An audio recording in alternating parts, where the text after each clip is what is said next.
आगे हम पढ़ेंगे अगला फीचर जो कॉन्स्टिट्यूशन का जो है यूनिवर्सल एडल्ट फ्रेंचाइजी।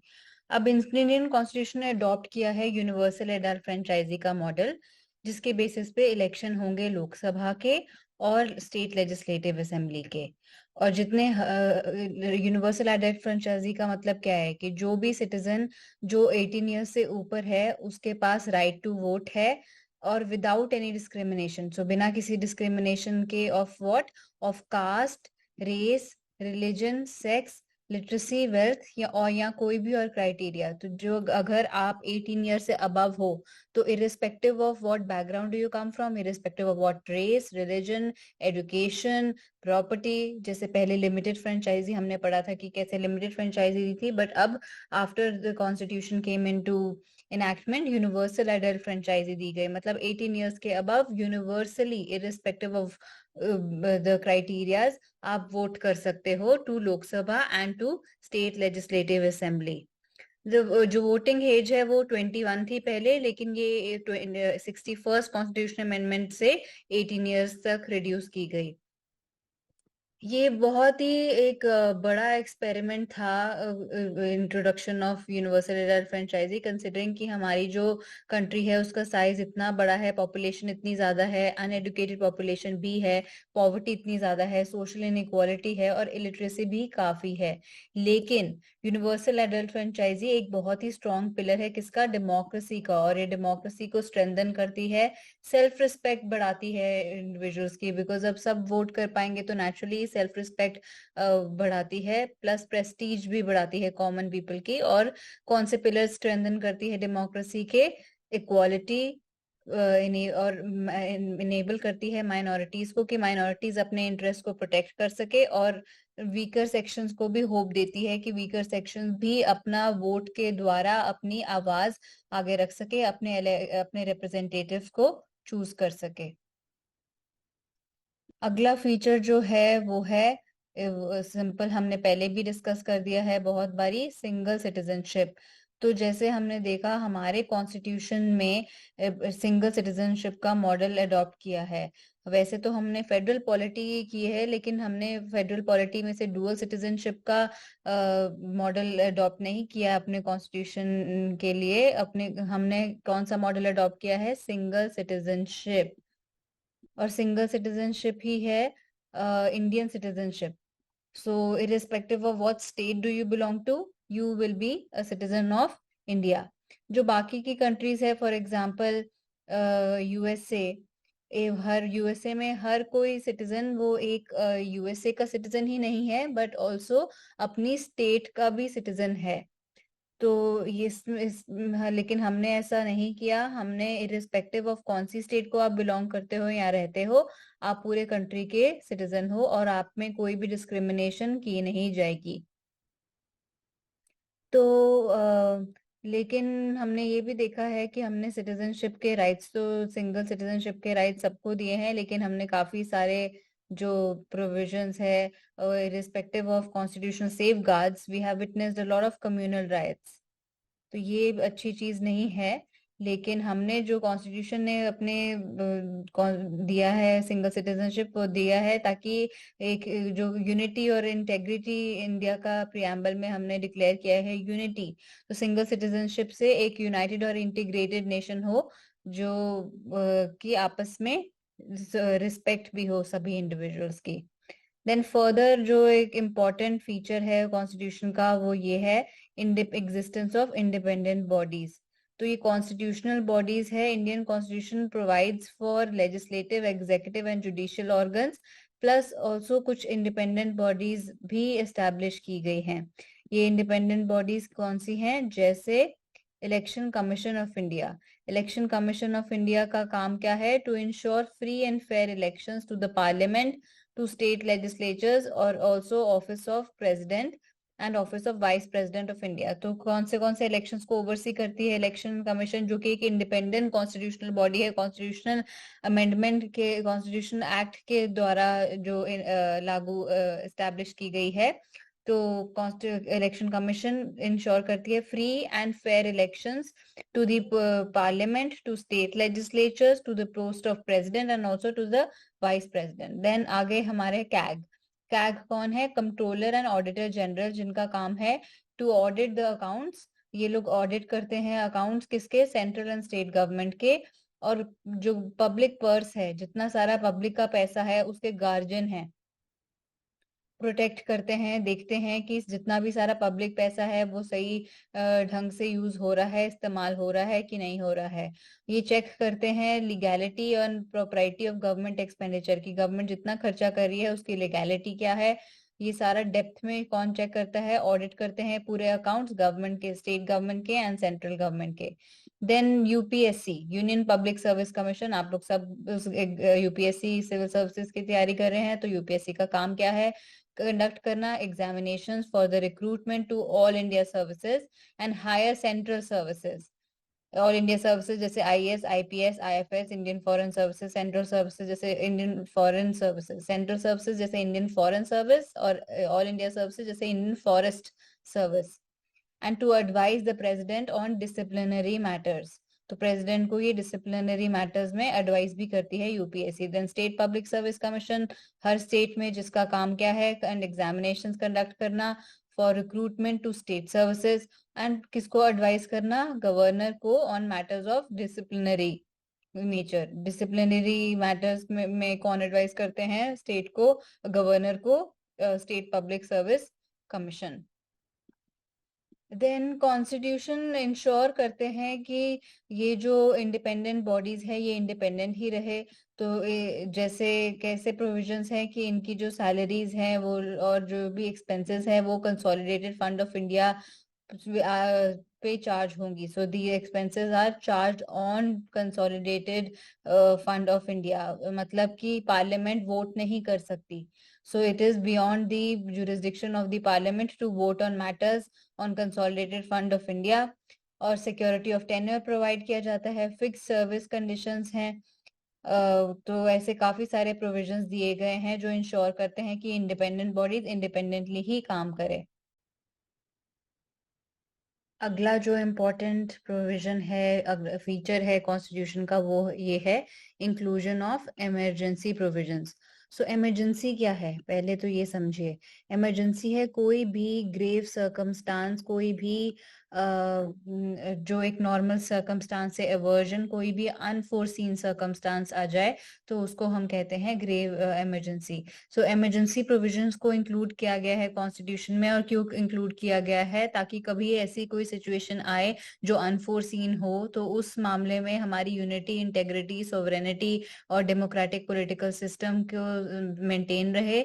कोई भी ऐसी घटना हो, कोई भी ऐसी थ्रेट हो तो वो हम अच्छे से टैकल कर पाए। कॉन्स्टिट्यूशन में 3 प्रकार की इमरजेंसीज की बात की गई है: national emergency, state emergency and financial emergency. जो नेशनल इमरजेंसी है वो किस ग्राउंड पे डिक्लेयर करी जा सकती है? किसी ग्राउंड ऑफ वॉर या कोई एक्सटर्नल एग्रेशन या आर्म्ड रिबेलियन। आर्टिकल 352 इसकी बात करता है।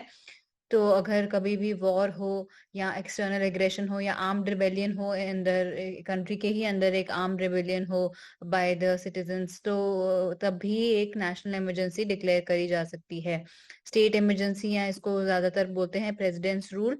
तो ये अगर फेलियर ऑफ कॉन्स्टिट्यूशनल मशीनरी, तो कॉन्स्टिट्यूशन के हिसाब से अगर स्टेट चलना बंद कर दे, स्टेट स्टेट स्टेट में पूरा फेलियर हो कॉन्स्टिट्यूशनल मशीनरी का, तब ये प्रेसिडेंट्स रूल या स्टेट मशीनरी डिक्लेयर की जाती है। या तो अगर सेंटर ने कोई डायरेक्शंस दिए हैं स्टेट को और स्टेट उस डायरेक्शंस को मान नहीं रही, कंप्लाई नहीं करे, तो तब भी प्रेसिडेंट्स रूल या स्टेट इमरजेंसी डिक्लेयर की जा सकती है एज पर आर्टिकल 365।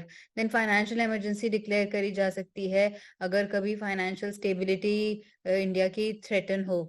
आर्टिकल 360। अभी तक कभी फाइनेंशियल इमरजेंसी डिक्लेयर नहीं की गई, लेकिन नेशनल इमरजेंसी डिक्लेयर की गई है। और वॉर के ग्राउंड्स पे भी एंड एक्सटर्नल एग्रेशन के ग्राउंड्स पे, वॉर के ग्राउंड्स पे डिक्लेयर की गई है। और नेशनल इमरजेंसी और 1975 टू 1977 में इंटरनल रेबेलियन के कारण भी इंटरनल नेशनल इमरजेंसी डिक्लेयर की गई थी। और स्टेट इमरजेंसी तो बहुत बारी डिक्लेयर की गई है। तो इमरजेंसी में क्या होता है, इमरजेंसी के टाइम पे जो सेंट्रल गवर्नमेंट है वो ऑल पावरफुल बन जाती है, और जो स्टेट्स हैं वो स्टेट्स का सारा कंट्रोल किसके पास चला जाता है, सेंटर के पास। तो centre becomes all powerful and the control of the state it goes to the centre. जो फेडरल स्ट्रक्चर है, जो हम अभी तक बात कर रहे हैं फेडरल स्ट्रक्चर, वो फेडरल स्ट्रक्चर एक पूरा यूनिटरी बन जाता है और बिना कॉन्स्टिट्यूशनल अमेंडमेंट के। तो जैसे ही डिक्लेयर होती है इमरजेंसी, तो federal structure becomes a unitary structure. It gets converted into a unitary structure without a formal amendment. और ये जो है नॉर्मल सर्कमस्टांस में फेडरल रहता है, लेकिन इमरजेंसी के टाइम पे एक यूनिटरी जो हमारा पॉलिटिकल सिस्टम बन जाता है, वो एक यूनिक फीचर है इंडियन कॉन्स्टिट्यूशन का, जो किसी भी और कॉन्स्टिट्यूशन का नहीं है। आगे हम देखेंगे कि कैसे थ्री टियर गवर्नमेंट भी एक फीचर है कॉन्स्टिट्यूशन का, जो कि इम्पोर्टेंट फीचर है। तो पहले हमारा कॉन्स्टिट्यूशन जब बना था, तब फेडरल कॉन्स्टिट्यूशन था और it provided for dual polity. तो डुअल पॉलिटी थी, स्टेट गवर्नमेंट थी और सेंट्रल गवर्नमेंट थी। लेकिन 73rd और 74th अमेंडमेंट एक्ट्स जब लागू हुए 1992 में, तो उन्होंने एक थर्ड टियर डाल दिया, कौन सा, लोकल गवर्नमेंट्स का। और ये किसी भी और कॉन्स्टिट्यूशन में नहीं पाया जाता। जो 73rd अमेंडमेंट एक्ट है 1992 का, उसने कॉन्स्टिट्यूशनल स्टेटस दिया किसको, पंचायत को, रूरल लोकल गवर्नमेंट्स। और पार्ट 9 ऐड किया गया और नया स्केड्यूल ऐड किया, कौन सा, स्केड्यूल 11। और जो 74th अमेंडमेंट एक्ट है 1992 का, उसने कॉन्स्टिट्यूशनल स्टेटस दिया किसको, म्युनिसिपैलिटीज को, जो कि अर्बन लोकल गवर्नमेंट्स है। और एक नया पार्ट ऐड किया, पार्ट 9A, और एक नया स्केड्यूल ऐड किया, स्केड्यूल 12। तो ये हम देख रहे हैं कि कैसे ये एक बिल्कुल यूनिक फीचर है इंडियन कॉन्स्टिट्यूशन का, जहां पे कॉन्स्टिट्यूशनल स्टेटस दिया गया है लोकल गवर्नमेंट्स को। कॉन्स्टिट्यूशन में बात की गई है by the inclusion of schedules and by the inclusion of acts. Further comes cooperative societies. Cooperative society क्या होती है, कोई भी ऑर्गेनाइजेशन जो कि जॉइंटली क्रिएट की गई जाती है, जॉइंट एडमिनिस्ट्रेशन होता है, उसको जॉइंटली लोग रन करते हैं, जॉइंट प्रॉफिट्स होते हैं। और जो हमारे कॉन्स्टिट्यूशन का ये बहुत एक यूनिक फीचर है दोबारा से, कि जो कोऑपरेटिव सोसाइटीज है उनको एक कॉन्स्टिट्यूशनल स्टेटस दिया गया है, किसके द्वारा, 97th कॉन्स्टिट्यूशनल अमेंडमेंट एक्ट 2011 के द्वारा। और इसके अलावा भी कोऑपरेटिव से रिलेटेड जो हमारे प्रोविजंस कॉन्स्टिट्यूशन में इंक्लूडेड है, वो कौन सा है, फंडामेंटल राइट, आर्टिकल 19, जिसमें right to form cooperative societies एक आपका फंडामेंटल राइट है। और आर्टिकल 43B जो आपका directive principles of state policy है, जिसमें नया directive principle of state policy include किया गया, promotion of cooperative societies. Cooperative societies का बहुत फायदा है, बिकॉज कोऑपरेटिव सोसाइटीज काफी जो लोकल लोग हैं उनके इंटरेस्ट को प्रमोट करती है। जैसे अमूल हो गया, Amul is a classic example of cooperative society. Milk man की एसोसिएशन जॉइंटली रन थी, और ये अमूल कितना बड़ा ब्रांड बन गया है। जो हमारी पार्ट कॉन्स्टिट्यूशन में एक और प्रोविजन है कि पार्ट 9B को इंक्लूड किया गया। और पार्ट 9B कौन सा, the cooperative societies. So constitution में पार्ट्स में पार्ट 9B को भी इंक्लूड किया गया। हमारे कंट्री में जितनी कोऑपरेटिव सोसाइटीज हैं, वो एक बहुत ही डेमोक्रेटिक तरीके से, प्रोफेशनल तरीके से एंड ऑटोनमस तरीके से काम करती हैं। पार्लियामेंट पार्लियामेंट लॉज बना सकते हैं with respect to multi state, different state जब के कोऑपरेटिव जब एक साथ आके कुछ ऑर्गेनाइज कोऑपरेटिव एस्टेब्लिश करते हैं, और यहाँ सो पार्लियामेंट और स्टेट लेजिस्लेचर्स दोनों ही लॉज बना सकते हैं with respect to multi state cooperative societies.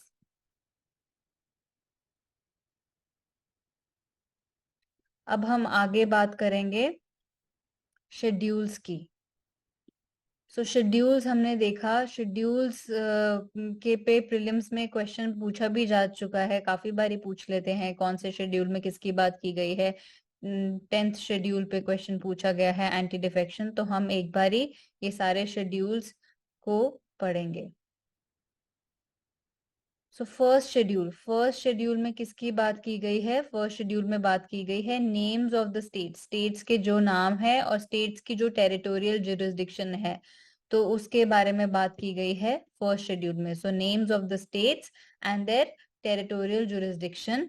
फिर यूनियन टेरिटरीज के नाम और उनके एक्सटेंट की भी बात की गई है फर्स्ट शेड्यूल में। तो first schedule includes names of the states and their territorial jurisdiction and names of the union territories and their extent. Then second schedule काफी बड़ा है, उसमें क्या क्या बात की गई है? Related to provisions related to emoluments, allowances and privileges and so on. किस किस की बात की गई है? एमोल्यूमेंट्स यानी कि सैलरीज, अलाउंसेस, प्रिविलेजेस किस किस की बात की गई है? प्रेसिडेंट की, गवर्नर की, speaker and the deputy speaker of Lok Sabha, chairman and the deputy chairman of Rajya Sabha. तो चेयरमैन और deputy chairman of Rajya Sabha, speaker and deputy speaker of Lok Sabha, president, governors की बात की गई है। Speaker and the deputy speaker of legislative assembly in the state. So हमने speaker of, deputy speaker of Lok Sabha as well as speaker and deputy speaker of legislative assemblies of the state. फिर जो chairman and deputy chairman of the legislative council in the states, अगर जिन states में bicameralism है उनमें legislative council है तो उनके जो डेप्यूटी चेयरमैन और चेयरमैन है उनके एमोल्यूमेंट्स, प्रिविलेजेस और अलाउंसेस की बात कहाँ की गई है? सेकंड शेड्यूल में। देन द जजेस of the supreme court, high court के जजेस, और CAG, controller and auditor general, इन सब की एमोल्यूमेंट्स, प्रोविजंस और अलाउंसेस की बात की गई है सेकंड शेड्यूल में। तो क्वेश्चन अभी पूछा जाता है बहुत बारी, जैसे पूछा गया था एंटी डिफेक्शन में जो कि है 10th शेड्यूल। फिर शेड्यूल ट्राइब से related 5th and 6th schedule. तो अभी हम आगे पढ़ेंगे कि कैसे थर्ड शेड्यूल में ओथ्स एंड अफर्मेशंस की बात करी जाती है। सो जो थर्ड शेड्यूल है उसमें किसकी बात की गई है? ओथ्स एंड अफर्मेशंस की, forms of oaths and affirmations for union ministers. तो जितने भी यूनियन से पार्लियामेंट के मिनिस्टर्स हैं उनकी ओथ्स एंड अफर्मेशंस। फिर जितने कैंडिडेट खड़े होते हैं इलेक्शन के लिए उनकी oaths and affirmation, the candidate for election to the parliament. तो जो पार्लियामेंट के इलेक्शंस के लिए जितने कैंडिडेट खड़े होते हैं उनकी ओथ्स एंड अफर्मेशंस, मिनिस्टर्स की oaths and affirmations. Then members of parliament, तो पार्लियामेंट के एमपीज जितने हैं उनकी oaths and affirmation, member state ministers की ओथ्स एंड अफर्मेशंस, कैंडिडेट जितने खड़े होते हैं इलेक्शन के लिए स्टेट लेजिस्लेचर के लिए उनकी oaths and affirmation, members of state legislature जो एमएलएज हैं उनकी ओथ्स एंड अफर्मेशन, देन जजेस ऑफ सुप्रीम कोर्ट उनकी ओथ्स एंड अफर्मेशंस, एंड जजेस ऑफ हाई कोर्ट उनकी oaths and affirmations, and controller and auditor general of India उनकी oaths and affirmations. Fourth schedule में किसकी बात की गई है? फोर्थ शेड्यूल में बात की गई है allocation of seats in the Rajya Sabha to the states and the union territories. तो राज्यसभा में किस हिसाब से सीट्स दी जाएंगी स्टेट्स को और यूनियन टेरिटरीज को, उसकी बात की गई है फोर्थ शेड्यूल में। फिफ्थ शेड्यूल में बात की गई है एडमिनिस्ट्रेशन से रिलेटेड और कंट्रोल से रिलेटेड, किसकी? शेड्यूल्ड एरियाज की और शेड्यूल्ड ट्राइब्स की।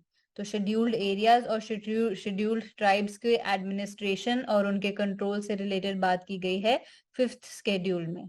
सिक्स शेड्यूल में बात की गई है प्रोविजंस जो किसके रिलेटेड हैं? एडमिनिस्ट्रेशन, ट्राइबल एरियाज 4 स्टेट्स के, असम, मेघालय, त्रिपुरा, मिजोरम। आप इसको ऐसे याद रख सकते हैं AMTM, असम, मेघालय, त्रिपुरा और मिजोरम। जो सेवेंथ शेड्यूल है, सेवेंथ शेड्यूल में पावर्स, सेवेंथ शेड्यूल में डिवीजन ऑफ पावर्स हुआ है between centre and the states. 3 list हैं, union list, state list, concurrent list. और जो यूनियन लिस्ट है वो आज के अभी 98 सब्जेक्ट्स इंक्लूड करती है, स्टेट लिस्ट में अप्रोक्सीमेटली 59 सब्जेक्ट्स हैं, और जो कॉन्करेंट लिस्ट है उसमें अप्रोक्सीमेटली 52 सब्जेक्ट्स हैं। तो हम देख रहे हैं कि कैसे सेवेंथ शेड्यूल में किसकी बात हुई है? सेवेंथ शेड्यूल में division of powers between the union and the states in terms of the state list, centre list and the concurrent list. Again residuary powers किसके पास है? यहाँ पे दोबारा से एक रिमाइंडर, रेजिडुअरी पावर्स पार्लियामेंट के पास है, नॉट विद द प्रेसिडेंट। जो गवर्नमेंट ऑफ इंडिया एक्ट 1935 था उसने रेजिडरी पावर्स वाइसरॉय को दी थी, लेकिन हाँ उसके बाद रेजिडरी पावर्स कॉन्स्टिट्यूशन के एनैक्टमेंट के बाद पार्लियामेंट को दी गई है। अब हम बात करेंगे एज शेड्यूल की। एज शेड्यूल में क्या इंक्लूडेड है, जितनी सारी लैंग्वेजेस जो कॉन्स्टिट्यूशन ने रिकॉग्नाइज की हैं। पहले 14 लैंग्वेजेस थी, लेकिन अब 22 लैंग्वेजेस हैं। कौन सी लैंग्वेजेस हैं, आपको ये लैंग्वेजेस याद रखने की जरूरत नहीं है, बट एक आइडिया होना चाहिए, ताकि अगर बाय चांस प्रीलिम्स में क्वेश्चन हो तो आप उसको रिकॉग्नाइज कर पाए और आप उसको एलिमिनेट कर पाए। कौन सी लैंग्वेज है, असमीज, बंगाली, बोडो, डोगरी, डोगरी को डोंगरी के नाम से भी जाना जाता है, गुजराती, हिंदी, कन्नड़ा, कश्मीरी, कोंकणी, मैथिली, मलयालम, मणिपुरी, मराठी, नेपाली, उड़िया, पंजाबी, संस्कृत, संथाली, सिंधी, तमिल, तेलुगु और उर्दू। जो सिंधी है उसको 21st अमेंडमेंट एक्ट से डाली इंक्लूड की गई थी 1967 में। कोंकणी, मणिपुरी और जो नेपाली थी इनको 71st अमेंडमेंट एक्ट 1992 के द्वारा इंक्लूड की गई थी। डोंगरी, बोडो, मैथिली और संथाली को 92nd अमेंडमेंट और उड़िया को 98th अमेंडमेंट 2011 के द्वारा इंक्लूड की गई थी। फिर 9th शेड्यूल में क्या आता है, 9th शेड्यूल में जितने भी एक्ट्स हैं और जितने भी रेगुलेशंस हैं जो स्टेट लेजिस्लेचर्स के, जितने भी एक्ट्स और रेगुलेशंस किसके, स्टेट लेजिस्लेचर के, जिसके साथ जो किसके साथ डील करते हैं, लैंड रिफॉर्म्स के साथ और abolition of zamindari system, and जिसमें पार्लियामेंट और ये जो था किससे के द्वारा ऐड किया गया था, फर्स्ट अमेंडमेंट के द्वारा ऐड किया गया था, ताकि इसमें जुडिशियल स्क्रूटिनी ना हो पाए। लेकिन 2007 में सुप्रीम कोर्ट ने रूल किया कि जितने भी लॉज हैं जो 9th शेड्यूल में इंक्लूड किए जाते हैं वो 24 अप्रैल 1973 के बाद are now open to judicial review. तो जुडिशरी, पहले इनको इम्यून करने के लिए डाला गया था इस 9th शेड्यूल में, जितने भी लैंड रिफॉर्म से related, abolition of zamindari act से रिलेटेड लॉज हैं और रेगुलेशंस हैं, उनको इम्यून करने के लिए डाला गया था, that they are immune from the scrutiny of judiciary. But supreme court ने 2007 में रूल किया कि 1973 के बाद जितने भी एक्ट्स इसमें डाले गए हैं उसको, they are not immune from judiciary. Judiciary can examine the constitutionality, judiciary examine कर सकती है कि वेदर दे आर कॉन्स्टिट्यूशनल और not. Yeah. Now next comes the 10th schedule. So 10th schedule deals with the provisions related to disqualification. So, जितने भी provisions हैं जो disqualification से रिलेटेड है मेंबर्स ऑफ द पार्लियामेंट के एंड स्टेट लेजिस्लेचर के on the ground of defection. तो ये जो था एंटी डिफेक्शन लॉ भी इसको बोला जाता है। तो ये कौन से एक्ट के द्वारा डाला गया, इसमें इंक्लूड क्रिएट किया गया 52nd अमेंडमेंट ऑफ 1985। और जो 11th एंड 12th शेड्यूल है हमने बात की है। तो 11th शेड्यूल में क्या इंक्लूडेड है, पावर्स एंड अथॉरिटी, जो रिस्पॉन्सिबिलिटीज हैं किसकी, पंचायत की। और ये 73rd अमेंडमेंट एक्ट 92 की द्वारा इंक्लूड किया गया, क्रिएट किया गया है। और 12th शेड्यूल जिसमें पावर्स, अथॉरिटी की of municipal responsibilities of municipalities की बात की गई है। तो 12th शेड्यूल म्युनिसिपैलिटी से रिलेटेड है और जो 11th शेड्यूल है पंचायत से रिलेटेड है। तो यहाँ पे हम स्केड्यूल्स खत्म करते हैं। अब अगले सेगमेंट में हम बात करेंगे प्रीएम्बल की।